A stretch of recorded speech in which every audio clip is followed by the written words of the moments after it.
Buenas tardes.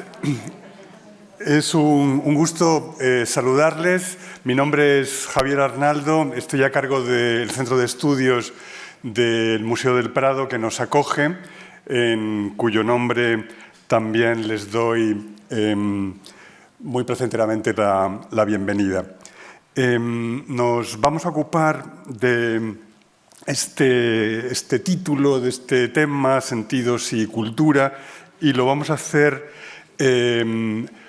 justificado por una exposición que se inauguró recientemente y que estará abierta en la sala 83 del museo durante 3 meses, hasta el 3 de julio, y que es una exposición atípica, podría denominarse una instalación. En la sala 83 se exhiben los 5 cuadros que componen la serie de Jan Bruegel el Viejo y Pedro Pablo Rubens, dedicada a los sentidos, las alegorías de los sentidos, y muy particularmente se destaca, se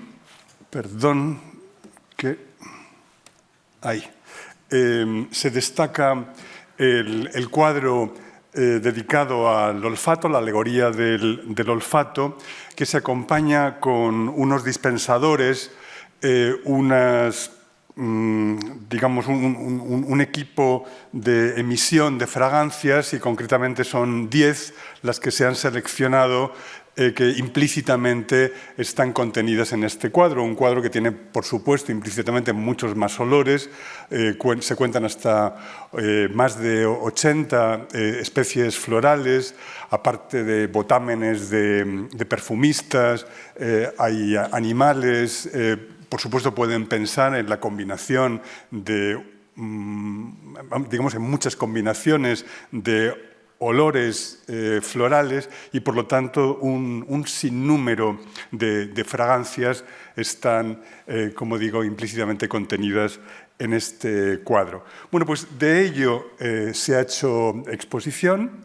Estos dispensadores de fragancias nos proporcionan la sensación olfativa de flores concretas, algunas combinaciones, o por ejemplo también un guante perfumado, o el nardo que no está explícitamente representado como flor, pero sí en un relieve que luego les señalaré. En cualquier caso, esta exposición nos ofrece una ocasión extraordinaria para considerar todo tipo de cuestiones histórico-culturales en relación a la fenomenología del olfato y la fenomenología de los sentidos en general. Los ciclos de conferencias que hemos programado, el que se inicia hoy y que nos ocupará también el próximo sábado y la semana que viene, en miércoles y sábado, y las que están programadas los miércoles del mes de mayo, van a estar dedicadas al estudio precisamente del lenguaje de los sentidos desde diversos puntos de vista, desde el punto de vista neurocientífico, antropológico, literario, también desde el pensamiento de la época, el pensamiento del siglo XVII, y por supuesto en sus aspectos histórico-artísticos igualmente. Y verdaderamente no se me ocurre ningún asunto más imprescindible de considerar para un aficionado a las artes que la sensibilidad perceptiva. Los pintores, los artistas plásticos, los músicos y demás son, ante todo, poetas de los sentidos.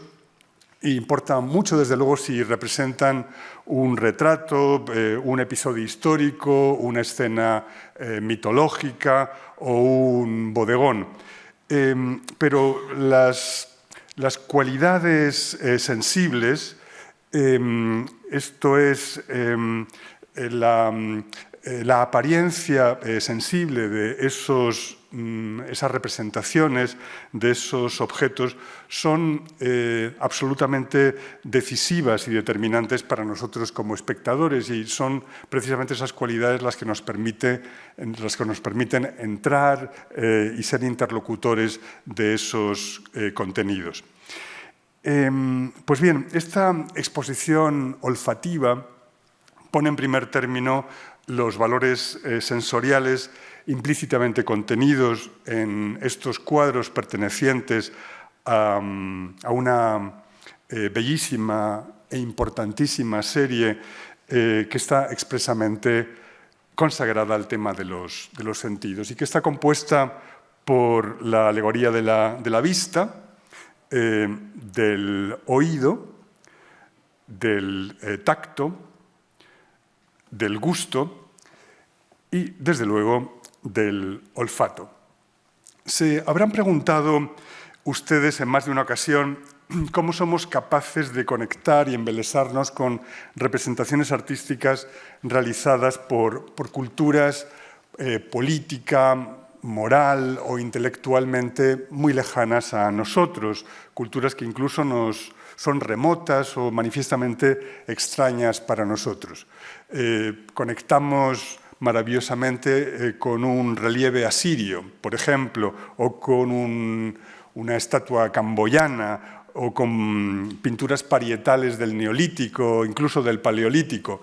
Verdaderamente hay muy poco que nos vincule a los ideales políticos, el pensamiento intelectual, el pensamiento religioso o los parámetros morales que corresponden a civilizaciones como estas que he mencionado u otras. Pero, sin embargo, esas representaciones se nos hacen accesibles, atractivas, incluso enormemente atractivas. Y una respuesta a esa interesante cuestión, una respuesta seguramente parcial, incluso muy parcial, pero una respuesta radica en el hecho de que compartimos con esas humanidades u otras, la azteca, la vikinga, etcétera, etcétera, las mismas disposiciones sensitivas. Nuestra vista, nuestro oído o nuestro olfato funcionan fisiológicamente igual que las de estas personas que pertenecieron, por ejemplo, a la cultura asiria o a la cultura jemer. No compartimos sus creencias, nos cuesta muchísimo entender sus ideas, pero percibimos con ojos y con oídos que están hechos de la misma forma y sienten del mismo modo, seguramente condicionados también por un horizonte intelectual, un pensamiento, un saber, unas creencias, pero desde el punto de vista fisiológico son los mismos órganos y ven de la misma manera. En su libro Odorama, Federico Cucso se detiene en un episodio muy emocionante de la historia de la arqueología, y que es el de la entrada de Howard Carter el 17 de febrero de 1923 a la cámara funeraria de Tutankamón. El propio Carter describe en sus escritos este episodio fundamental, el más fundamental de su vida, y habla como fue el primero en cruzar la puerta sellada que conducía a la cámara, que había quedado aislada durante más de 3 milenios y donde se conservaba el sarcófago de Tutankamón y otros enseres. Cucso señala un aspecto muy particular de esa experiencia, y es que el aire de hace 3.000 años y que no estaba viciado había quedado ahí para su inspiración, ¿no? Para la inspiración de Carter. Es decir, en el momento de entrar y por unos segundos, ese aire que respiró Carter y quienes le acompañaban era exactamente el aire que habían respirado los antiguos egipcios. Esto es un factor llamativo porque podemos partir de la idea absolutamente veraz de que las sensaciones olfativas, ¿no?, que percibe Carter en 1923 son muy parecidas, así con las alteraciones que puede haber habido en esas moléculas, pero muy parecidas a las que los egipcios del segundo milenio antes de Cristo habrían percibido. Podemos decir que hay una comunidad, ¿no?, sensible entre ambos momentos de la civilización, cuando todo lo demás, digamos, ideales políticos, religiosos, imaginación de la vida ultratumba y tantísimos otros factores son completamente ajenos a los parámetros intelectuales que regían y siguen rigiendo más o menos la civilización en 1923 y ahora. Bueno, les adelanto con ese título genérico que escogí para rotular la conferencia Sentidos y Cultura. Lo que querría en esta charla es sobre todo tratar algo que podríamos dar por absolutamente obvio, ¿no?, en el entendimiento del lenguaje de los sentidos, y es la dimensión antropológica de las percepciones, ¿no?, que es un poco la razón por la que yo les ponía en primer término esta anécdota. Y quisiera que primero hiciéramos un breve recorrido por representaciones pictóricas de los sentidos susceptibles de ser contrastadas con las del ciclo de Rubens y Bruegel, aunque la alusión a los actos de percepción sensible puede arrastrarse pues, prácticamente hasta la prehistoria, el tema mismo de los sentidos, las alegorías de los sentidos, las alegorías pictóricas de los sentidos, es un tema manifiestamente moderno, desarrollado en el siglo XVI y sobre todo un tema de gran éxito en el siglo XVII. Bien, pues basta con contemplar el cuadro de Escalante y Frías de 1667 que tienen en la pantalla El triunfo de la fe sobre los sentidos y que se conserva en el Prado, para cerciorarse de que la experiencia de los sentidos está lejos de ser un asunto inocuo, ¿no?, en la teoría del conocimiento de la época. En este caso son los postulados teológicos los que se imponen y colocan en una posición subordinada al conocimiento sensitivo frente a la fe, que figura en una posición central flanqueada por estas figuras 3 y 2, en conjunto los 5, que son los 5 sentidos, las 5 figuraciones de los sentidos. Ella es la fe, es la verdadera guía, y los sentidos están como perdidos, ignoran la verdad. Hay una filacteria arriba que en latín dice que la fe suplante la incapacidad de los sentidos, ¿no? Los sentidos son incapaces de reconocer el cuerpo y la sangre de Cristo en la hostia y, sin embargo, la fe sí. Es un poco esa idea. Es un verso de Tomás de Aquino, de un himno eucarístico que sirve para esta tesis fuerte, ¿no?, de carácter teológico.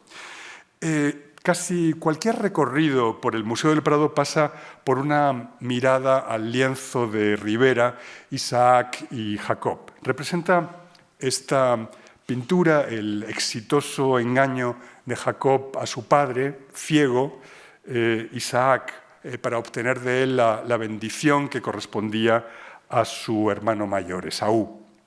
Jacob se viste con la ropa de Esaú, una ropa con los olores, ¿no?, de Esaú, y simula la piel vellosa de su hermano envolviendo su brazo con una piel de cordero. La escena bíblica, narrada en el Génesis, sirve, por un lado, para señalar el embuste al que presumiblemente someten las percepciones sensibles, y por otro, para perpetrar una alegoría de los 5 sentidos que sirve de retrato paradigmático de la vida, digamos, ¿no?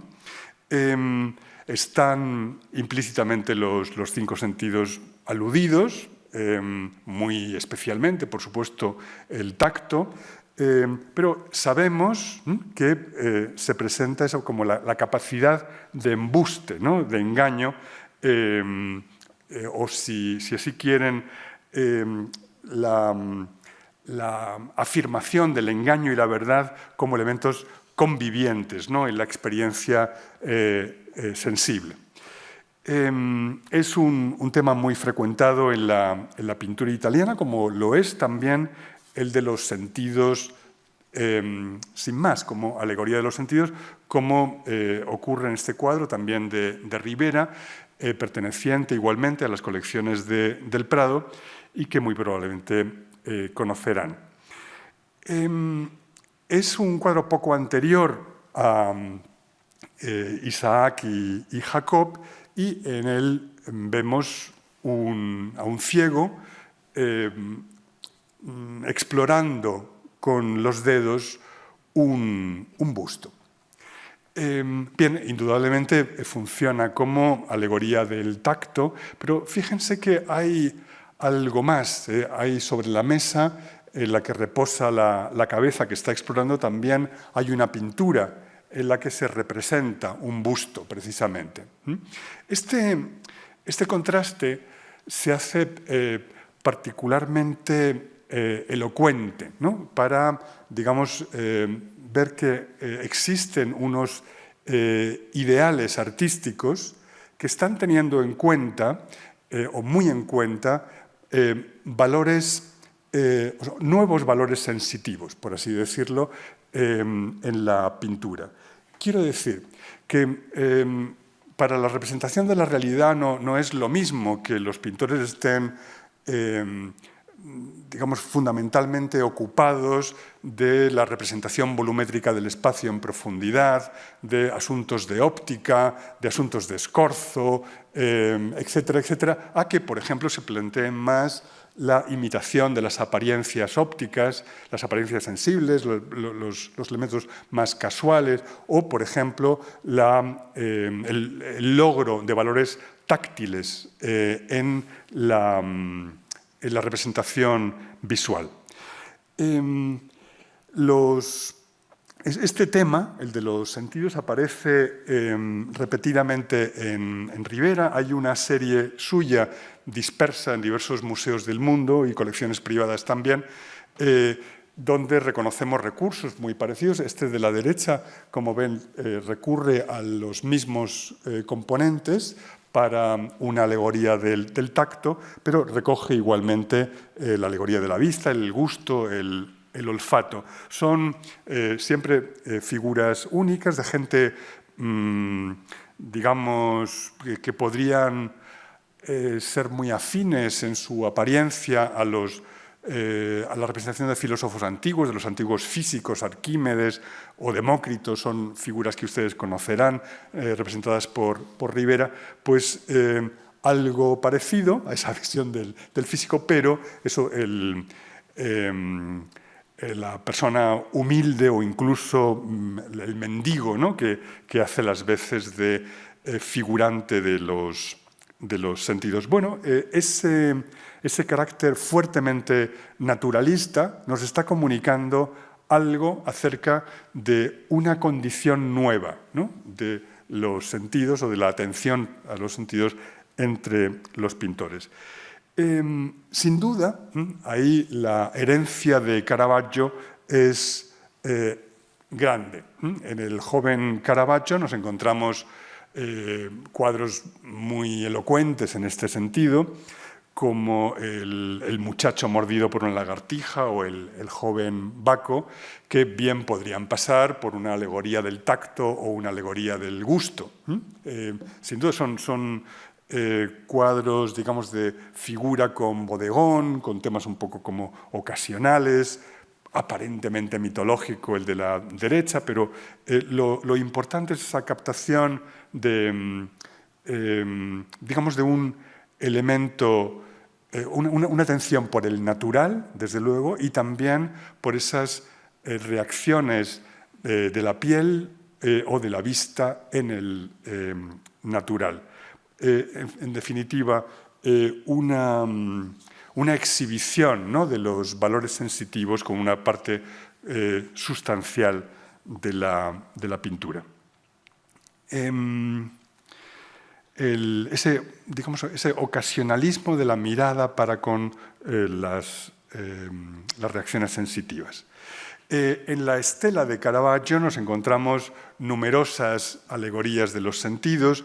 Les pongo una de Paolini, donde bueno, estas figuras sirven para representar eso, el gusto, el oído, la vista, el olfato, implícitamente también, desde luego, el tacto, y se hace a través de una reunión de taberna, ¿no? Una reunión de taberna sirve para la figuración sensible. En este sentido nos encontramos también en Holanda en esta estela del caravallismo representaciones comparables, en este caso con 5 figuras: la mujer que se mira al espejo, el instrumentista, el que bebe, la que ofrece una flor, la que tiene un pájaro posado en la mano. Son 5 figuras para los 5 sentidos y, como ven, este espacio de reunión, este lugar, bien podría ser un prostíbulo. Y a esto merece la pena prestarle atención. El espacio que acoge las figuraciones de los sentidos no tiene por qué coincidir con un lugar edificante, es decir, puede estar señalándose algo negativo en ello. Mucho más en un cuadro como este de Jan Liefens, también de los Países Bajos septentrionales. Directamente una escena de prostíbulo sirve a la alegoría de los sentidos. En la pintura flamenca de los Países Bajos meridionales, por lo tanto, también de raigambre caravallista, hallamos interpretaciones perfectamente comparables, como en esta reunión de 5 figuras masculinas, cada una de ellas para servir a la alegoresis de uno de los sentidos. Y particularmente esta figura, la segunda por la derecha, el bebedor, vean ustedes que lleva consigo una piel de leopardo, una piel de pantera, es decir, es un paisano, pero que está ahí en alusión a Baco. Este es un factor, así esa dimensión dionisíaca o báquica, ¿no? de las alegorías de los sentidos, con la que nos vamos a topar y que es sumamente interesante. También en Flandes, por ejemplo, hay alegorías de los sentidos, como la de González Coques, que les presento en la pantalla. Y en Holanda son también, o resultaron muy conocidas, fueron muy copiadas las alegorías de los sentidos realizadas por Adrien van Ostade, que son escenas campesinas, escenas campesinas que sirven eso para figurar los sentidos. Estamos hablando de una cultura de población protestante y muchas veces las alegorías de los sentidos se llevan en ese ámbito hacia lo cómico, lo paródico o también lo obsceno, como recordarán hace un momento el cuadro de Liefens.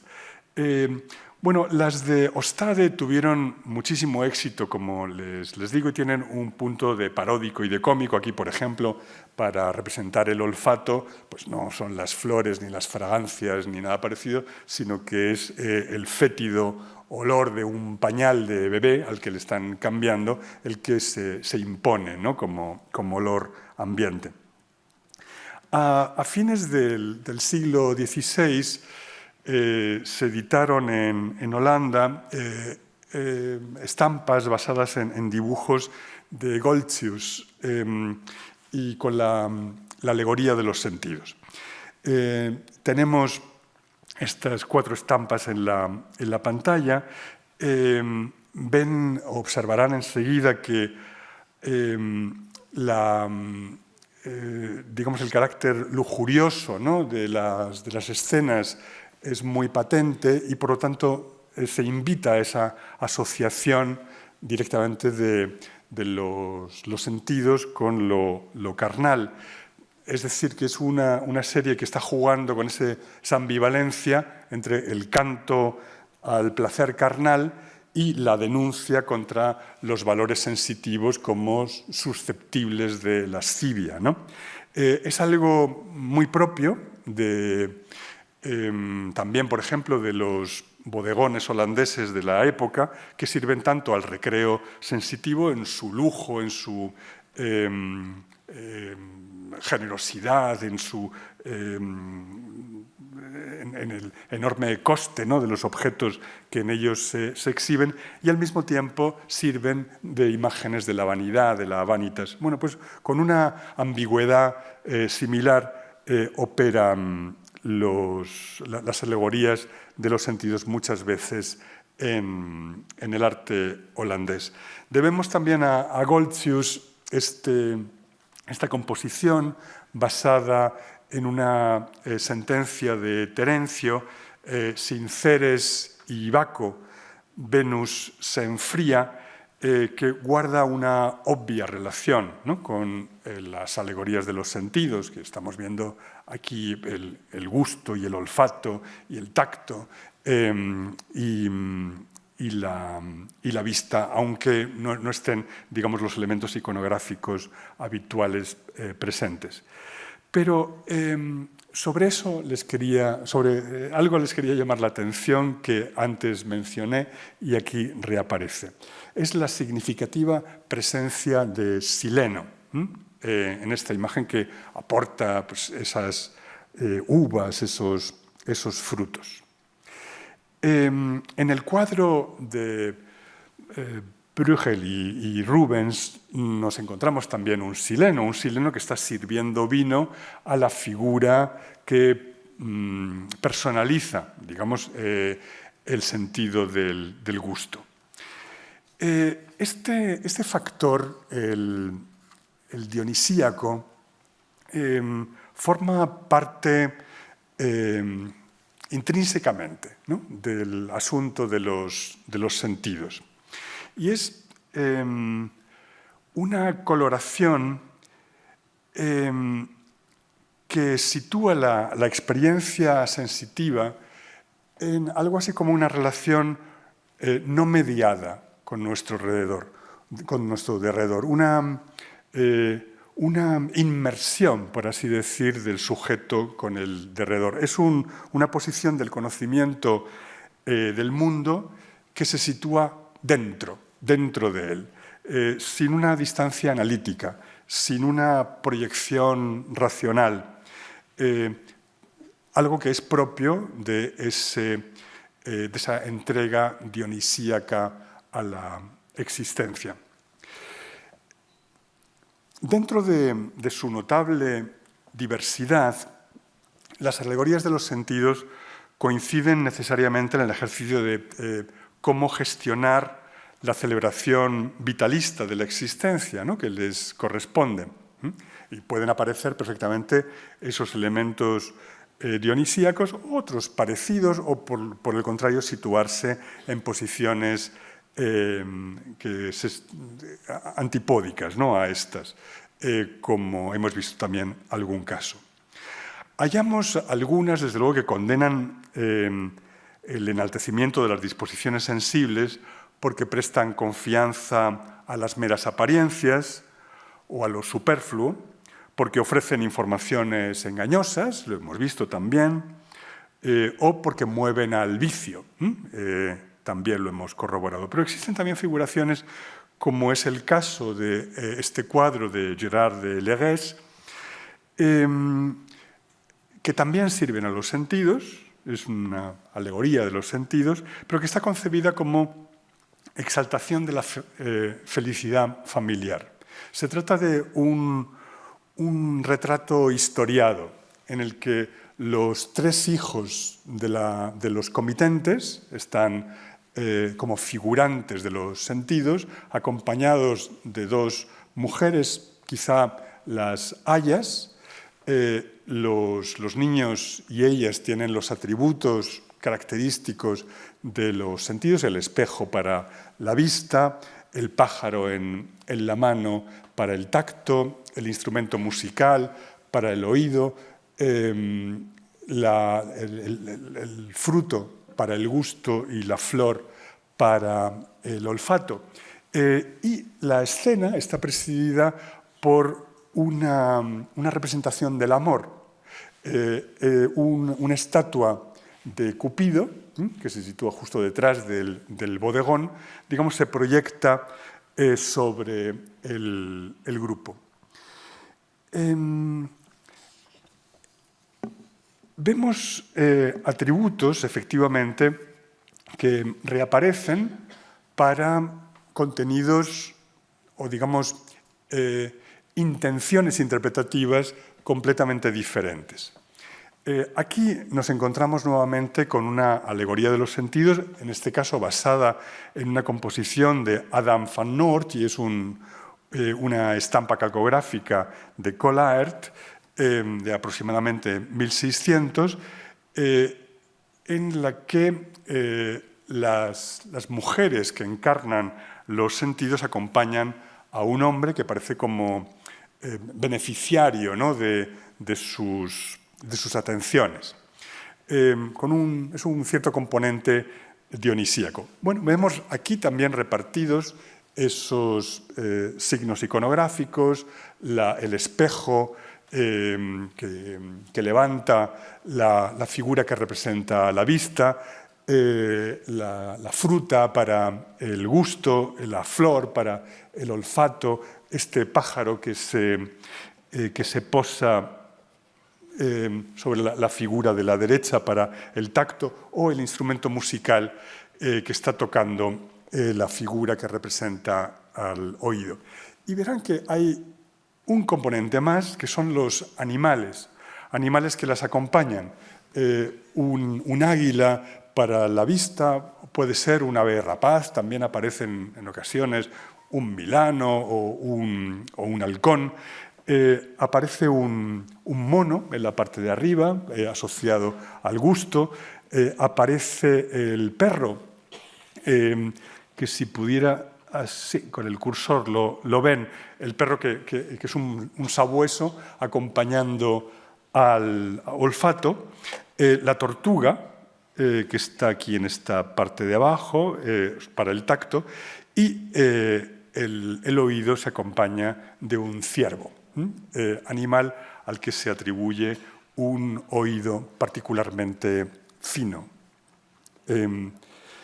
Bueno, son iconografías estas exitosas, notablemente exitosas, que vemos repetirse en muchas composiciones y que proceden, en definitiva, de la iconología de Cesare Ripa. Aquí tienen una página de la edición francesa de 1644, en la que se recogen los 5 símbolos iconográficos, donde estos animales, para la simbolización de los sentidos, el ciervo, el águila, etcétera, etcétera, no todos, pero muchos de ellos están recogidos. Y aparecen en numerosas series de estampas y representaciones que explican, digamos, la divulgación de estos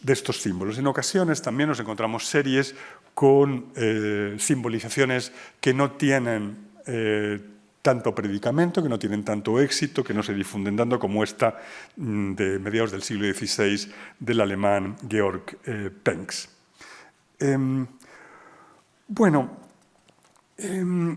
Llegados a este punto, estamos en disposición de resaltar características y valores específicos de la serie alegórica sobre los sentidos realizada por Bruegel y Rubens, y que motiva esta charla. En la representación del olfato no faltan, desde luego, las flores ni el perro sabueso. El perro sabueso lo tienen aquí. Eso además en un lugar privilegiado, muy cerca, ¿no?, de la mujer desnuda que encarna la alegoría del olfato. Y hay, por consiguiente, una interlocución entre este cuadro y las representaciones de los sentidos que se estaban divulgando.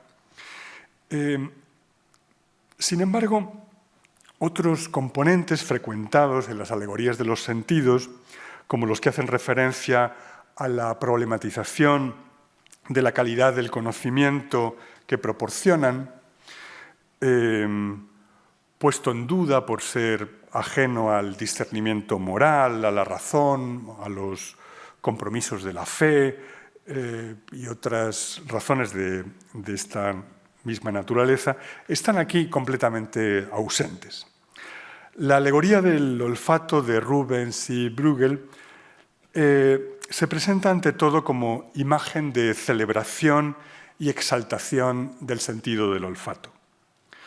No hay componente alguno en el cuadro que invite a cuestionar el maravilloso alcance de las disposiciones sensitivas en relación, una relación certera, ¿no?, con nuestro derredor.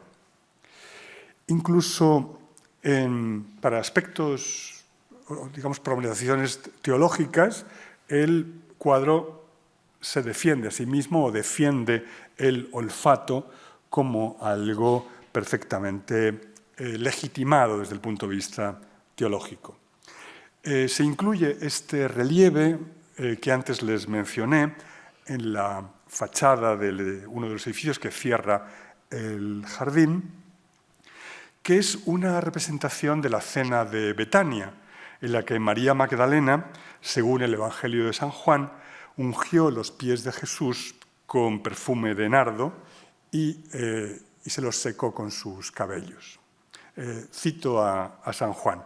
María, pues, tomó una libra de perfume muy caro, hecho de nardo puro, le ungió los pies y se los secó con sus cabellos, mientras la casa se llenaba del olor del perfume. El olor del nardo aparece aquí como una parte, ¿no?, algo implícito, y en esta representación como poco central, ¿no?, pero decisiva a la hora de la argumentación en favor del conocimiento sensitivo.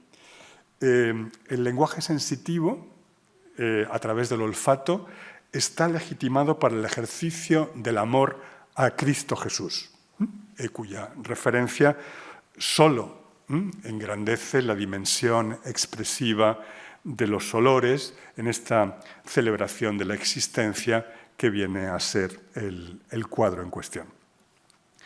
Y además de teológicamente normalizado, el cuadro, el olfato, queda sin duda alguna referido al olfato humano.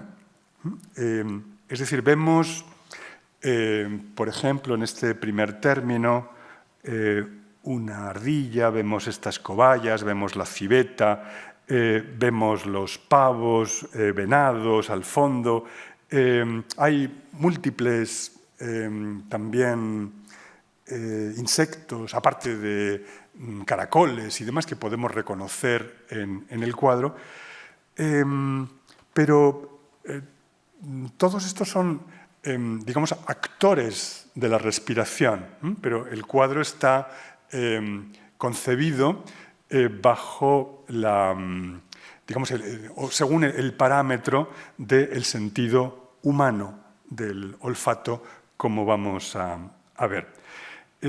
La imagen es una reunión, por así decir, de seres vivos dotados de olor y con capacidad de percepción de olores y destinados a respirar, a vivir respirando. Importante en la congregación de seres que el cuadro lleva a cabo para alegorizar el olfato es precisamente que hace demostración, ¿no?, de esa inhalación y exhalación del aire como actos universales. Y este es un componente maravilloso y decisivo en este cuadro. Quiero citarles un pequeño párrafo de Diane Ackerman de Una historia natural de los sentidos, donde leemos algo que ofrece una dimensión imprevista para el entendimiento del olfato y que nos interesa al hilo de estas observaciones. Es un subcapítulo que se titula Un mapa del olfato en este libro, que dice así: el aliento siempre tiene dos movimientos, salvo en dos ocasiones de nuestra vida, el comienzo y el fin. Al nacer, inhalamos por primera vez. Al morir, exhalamos por última vez. Entre medias, a lo largo de toda la vida, cada acto de respiración hace pasar el aire por nuestros órganos olfativos. Cada día respiramos unas 23.040 veces y movemos 12 metros cúbicos de aire. Tardamos unos 5 segundos en respirar, 2 segundos para inhalar, 3 para exhalar. Y en ese lapso, las moléculas de olor fluyen por nuestros sistemas. Al inhalar y exhalar, sentimos olores. Los olores nos cubren, giran alrededor de nosotros, entran en nuestros cuerpos, emanan de nosotros. Vivimos en un constante baño de olores. Aún así, cuando tratamos de describir un olor, nos faltan palabras. Bueno, es interesante ese final, ¿no? Cuando tratamos de describir un olor nos faltan palabras, nos topamos ahí con una frontera testaruda, ¿no? Digamos, sensaciones que entienden nuestros sentidos perfectamente, pero que son o que encontramos gran dificultad para describir, comunicar o expresar. Pues bien, precisamente ese paso, ¿no? de lo sensible a una representación articulada mediante un lenguaje susceptible de participar en la naturaleza es algo que ocupa de forma muy principal a los artistas de la palabra, bien lo sabemos, y de la imagen, y desde luego como respuesta a ese desafío, encontramos, por ejemplo, y no es un rendimiento menor, el cuadro que nos ocupa. Es decir, es una maravillosa respuesta, el cuadro, a esa dificultad que de entrada existe al comunicar los contenidos de las sensaciones, y en particular de las sensaciones olfativas. Con el aire que se inhala llega el olor, y hay olor que emana de nosotros al exhalar. Las percepciones mediante el olfato se transforman aquí, según el argumento de Ackermann, y que me parece perfectamente plausible a aplicar al cuadro, se transforman aquí en actos de la respiración y, por consiguiente, en contenido de la respiración, en marca del ritmo según el cual vivimos, ¿no? Del ritmo al que se adapta el enunciado de los versos que cantan los poetas y que deben caber en una exhalación, ¿vale? Ahí encontraríamos una respuesta descriptiva, ¿no? A los actos de la respiración.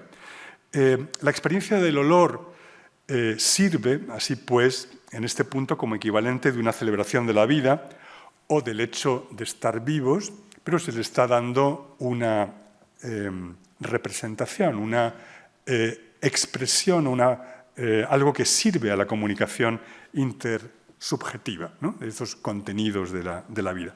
La naturaleza se congrega en su demostración del olfato como en un acto de afirmación de la vida a la que asistimos respirando, en las inhalaciones del perfume de flores por parte de esta mujer, en el olisquear de las cobayas y de la ardilla. La respiración, testigo de los olores y compartida por todos los seres vivos, hospeda en esta pintura el tema sensitivo del olfato. Les pido que observen en el cuadro El olfato la presencia no ya solo de numerosísimas flores y plantas, sino también ya les he dicho, de diversos animales y de matraces, botámenes, frascas y demás de perfumistas. Lo ven en esta parte de la composición particularmente. se produce un despliegue de las artes del perfumista. Nos encontramos en un espacio culto, ¿no? Un espacio en el que se cultiva el arte, se cultivan las artes del perfume. Un espacio culto también en cuanto que jardín, y que jardín botánico, un lugar como propio de un coleccionista de plantas y de conocedores de fragancias. El cuadro, el olfato, incluye también un dispensador de olores, como el que ven en esta parte, que sirve para calentar esencias y producir, por lo tanto, fragancias que inundan el aire. Es un lugar que sirve de testigo ejemplar para una cultura gozosa que se guía por valores sensitivos y desde un conocimiento muy elaborado, ¿no? Es un lugar como acorde, ¿no?, con las solicitudes de la cultura humana. Todo esto guarda relación con ambientes propios de un espacio como de Wunderkammer, ¿no?, de cámara de maravillas, que también incluían muchos elementos de la naturaleza, herbarios y demás, pero es que es algo que observamos muy particularmente en otros cuadros de la serie de forma más expresa, como es el cuadro que representa la alegoresis de la vista, que directamente nos presenta una colección de cuadros, objetos valiosos, monedas, medallas, antigüedades, tapices, dibujos, etcétera, etcétera, cosas que sirven a la alegoresis de la vista, pero que también son los componentes prototípicos de una colección de esas que llamamos Kunstkammer, cámara de arte. También se le ha llamado cabinet amateur, ¿no?, un gabinete de aficionado, de conocedor, etcétera, etcétera. Hay diversas denominaciones para algo que está, digamos, en la prehistoria del museo moderno. También lo observarán en la alegoría del oído, donde tenemos nuevamente una Venus, en este caso una Venus que toca un instrumento, acompañada del ciervo, el animal que simboliza eso, el exquisito oído, y de numerosos instrumentos musicales, partituras, representaciones que tienen que ver con el canto, como puede ser el cuadro que ven aquí a la derecha, dedicado a Orfeo, Orfeo que canta y encanta a los animales. Muchas representaciones también de mecanismos sonoros, relojes, carrillones, también campanillas, cencerros, reclamos de caza, ese tipo de cosas. Está todo ello recogido, es decir, colección de objetos. Y esto lo vemos igualmente en una especie como de armería, y armería con su taller, ¿no?, de fragua, en la alegoría del tacto, que no solo hace referencia a esa colección de armas y armaduras, sino también a una colección de cuadros que lo acompañan. Y muchas veces estos cuadros aluden a la vida de Cristo, a pasajes del Evangelio. Aquí lo tienen, la flagelación, algo, digamos, que vendría a estar legitimando también la dimensión teológica del tacto, del sentido del tacto, y por lo tanto una consideración central, ¿no?, del sentido del tacto como transmisor de verdades del Evangelio. Y, por supuesto, lo encontramos también en el sentido del gusto, con ese sileno, pero vamos, ven que va acompañado este banquete soberbio de numerosos cuadros y objetos de colección. Es decir, que la serie misma, digamos, tiene mucho de colección de Wunderkammer ideal para los regentes, los soberanos de los Países Bajos, Isabel Clara Eugenia y el archiduque Alberto, que están retratados aquí, y cuyo gusto por el coleccionismo habría de reflejarse en toda esta amplísima colección representada por la serie en su conjunto. Las representaciones de gabinetes de coleccionistas fueron muy comunes en Flandes, en el Flandes del siglo XVII y a lo largo de todo el siglo. Y en muchas ocasiones se incorporan también banquetes a los ambientes de coleccionista. Es decir, como vemos esa presencia del banquete, ¿no?, como parte de la serie y concretamente para la representación del gusto en las obras de Bruegel y Rubens, también lo hallamos aquí en un solo cuadro en el que hay una representación de la alegoría de los sentidos, con el oído y la vista y el tacto y demás. Ven aquí que se hace música y que se está comiendo, y se está comiendo opíparamente, ¿no? Es un cuadro de Franz Franken, que es uno de los más prolíficos en desarrollar el tema de los gabinetes o de las Kunstkammer.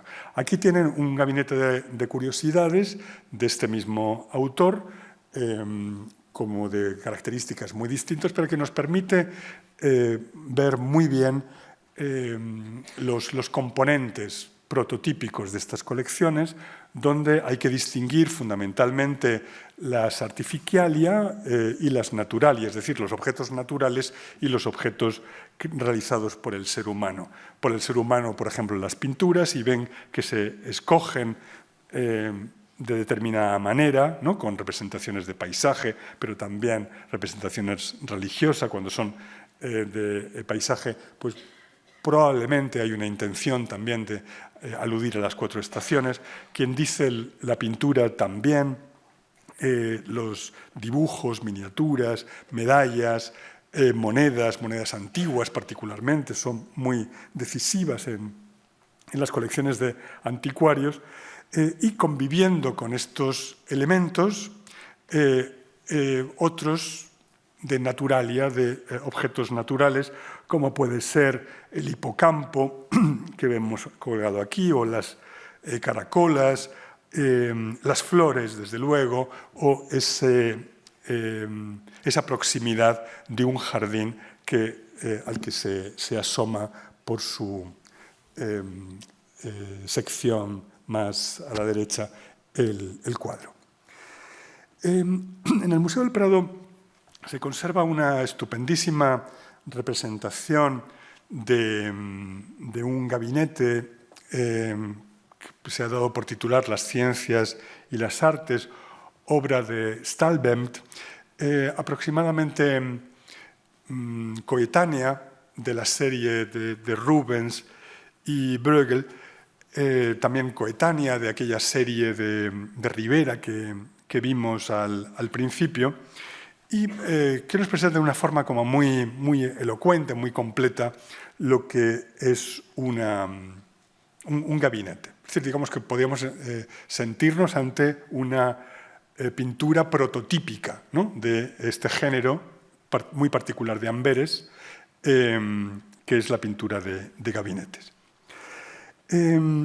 Bueno, podemos ver eso, la presencia desde luego de cuadros, estatuas, medallas, etc. También de mapas, un globo terráqueo, instrumentos de observación diversos, como puede ser este, que es un cáliz perpetuo de Drebbel, que es a ver si se lo señalo un poco mejor, una especie de barómetro, un mecanismo que es antecesor del barómetro. Ven ustedes también instrumentos musicales. Es decir, instrumentos musicales, instrumentos de observación, de medición, registros diversos como mapas y demás, y desde luego obras de arte están presentes. Y también podemos encontrar objetos de la naturaleza. Tienen aquí algunos, ven las conchas, corales, perlas y demás. Bueno, están combinando estos dos elementos. Pero observemos algo más. Cuando hay un despliegue de pinturas, nos encontramos con un énfasis en la diversidad de géneros. Y habrá retratos, y habrá paisaje, y habrá bodegones de un tipo, también pintura de flores, pintura religiosa, pintura alegórica o mitológica, prospectos de arquitectura, vistas, etcétera, etcétera.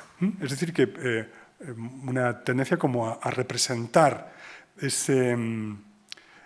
digamos, la pintura como ejercicio humano, ¿no? En todo su despliegue, pero también vemos esta serie de medallas, que son medallas romanas con efigies de 12 emperadores y, por lo tanto, alusión a una virtud política. ¿Vale? Igualmente se encuentran aquí como un grupo de esculturas, estos son bronces de Jan Bologna, etc. Pero quiero llamarles la atención especialmente sobre este cuadro, que es un cuadro aparentemente inventado por el propio Stalben y donde aparece una especie como de batalla de las artes. La pintura que estaría figurada por esta mujer es agredida por un ser extraño con cabeza de asno que está aquí y que le está maltratando, y en su socorro aparece Minerva, a quien tienen aquí, que lancea directamente a esta figura que agrede a la pintura. Y también acude en socorro de la pintura, la Fama, ¿no? Que hace ademán de ayudarle a levantarse. En forma parecida nos encontramos un cuadro en esta misma representación, donde seres también extraños, uno con la cabeza de búho, lo ven aquí, o con la cabeza de asno, es decir, figuras que aluden a la ignorancia o a los infieles, están destrozando una cámara de maravillas, una cámara artística. Es decir, hay una alusión a la enemistad para con las artes, para con las representaciones, por lo tanto, una alusión a la iconoclastia practicada, entre otros, por los protestantes, ¿no? Es decir, que hay una defensa intelectual, digámoslo así, de las artes en este cuadro, que queda rubricado por estas representaciones que quedan justo por encima de la puerta. Se lo voy a mostrar en el cuadro principal, ahí arriba, ¿vale? Y que representan a Minerva y a Mercurio, flanqueando una figura de un dios río, con una pala, como ven, que es una representación con toda probabilidad del Escalda, el río de Amberes. La figura de Minerva, ¿no? Protectora del saber, y de Mercurio, protector de las artes liberales, hacen pensar, como no, en un espacio de protección particular del conocimiento, un lugar dedicado al estudio, a la observación y al trabajo intelectual. Por lo tanto, hablamos de la cámara de maravillas o del el gabinete como un espacio dedicado a las artes liberales y a las ciencias, que es a lo que está aludiendo la pintura. Son actividades humanas, productos del espíritu, digamos, que en un plano particularmente elevado. Bruegel y Rubens, al fundir la alegoría de los sentidos con el género del gabinete de curiosidades, y en una fórmula que tendrá bastante éxito, es decir, que tendrá muchos seguidores. Antes vimos un cuadro de Franken que estaba en esa línea. Presentan los sentidos como verdaderos protagonistas de la pintura, ¿vale? Digamos, en el espacio de la Kunstkammer no se señala como un lugar de actividad intelectual, sino como un lugar para la contemplación y el recreo sensibles, expresamente sensibles. La percepción sensible aparece directamente caracterizada como conformadora de la pintura. No se formula crítica moral, religiosa ni filosófica alguna al conocimiento sensitivo. Antes, al contrario, las disposiciones sensibles se presentan como facultades constituyentes de la cultura. Y este es un valor muy interesante desde el punto de vista histórico-cultural, porque sabemos que va acompañado de formas de hacer la pintura, por ejemplo, las del propio Rubens, con una atención particular, por ejemplo, a la pintura de las carnaciones, que es algo muy propio del barroco y del siglo XVII, una atención eso por la pintura de las apariencias visuales y demás. Tenemos aquí los magníficos ejemplos de Velázquez, que se corresponde ese quehacer, se corresponde esa atención con los valores que aquí se están señalando y que están en los preámbulos de una teoría fisiológica de los sentidos que hay que esperar ya a la época de Diderot y demás para encontrarla, pero que desde luego están ahí como digo, en los preámbulos. Ese paso que les digo, el señalar los sentidos como facultades constituyentes de la cultura, los sentidos humanos, es un paso de gigante en la consideración de las percepciones sensibles y está favorecido no ya solo, digo, por la iconografía con la que nos encontramos, sino también por la propia forma de hacer pintura de Rubens y Bruegel.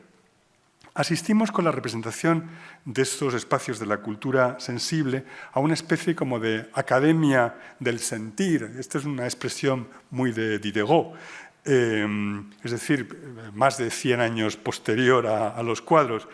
Y como les digo, estamos como en los preámbulos de una aproximación fisiológica a los sentidos.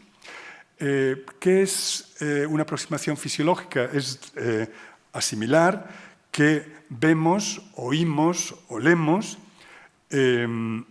no exactamente como es la realidad, sino como nuestros sentidos están en disposición de percibir en función de la constitución fisiológica que tenemos. Y vemos, oímos y tenemos sentidos que son distintos a los de otros muchos seres vivos. Nos movemos en un círculo funcional concreto. La cultura humana se mueve en un círculo funcional sensible concreto que es radicalmente distinto al de otros seres vivos. qué sé yo, las hormigas o las moscas. Si una mosca va al cine y le hacen pagar entrada, pues reclamará con toda justicia que le devuelvan el dinero, porque no va a haber nada en la película, porque ve a mucha mayor velocidad que el ojo humano y por lo tanto no se funden unos fotogramas con otros y no puede ver la película. Bueno, pues en ese tipo de relaciones radica la diferencia, ¿no?, de círculos funcionales que existe en el mundo vivo. Bueno, pues Rubens y Bruegel hallaron una fórmula iconográfica ejemplar para una dimensión de la percepción sensible como disposición, constituyente de nuestros valores culturales, y eso les agradecemos. Gracias a ustedes por su atención.